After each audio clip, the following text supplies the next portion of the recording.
Сәлем достар, арнама қош келдіңіздер. Бүгін біз қызылша салатын дайындайтын боламыз. Осы кезде нағыз пайдалы, иммунитетті көтеретін, витаминге толы қызылша салатын ұсынамын. Ең алдымен бізге алма, қызылша және жаңғақ, майонез керек заттар. Осылай көбік-көбік қылып турап аламыз.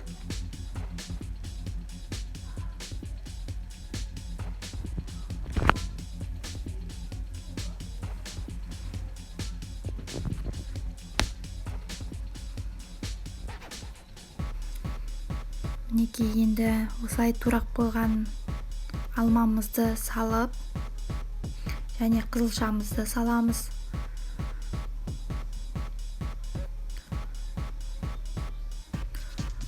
Одан кейін жаңғағымызды салып, араластырып,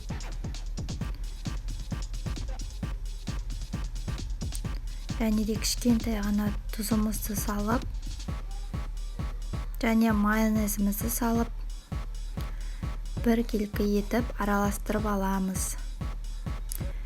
Мінекей, қызылша салат дайын болды. Тіркеліп, каналыма лайк басуды ұмытпаңыздар.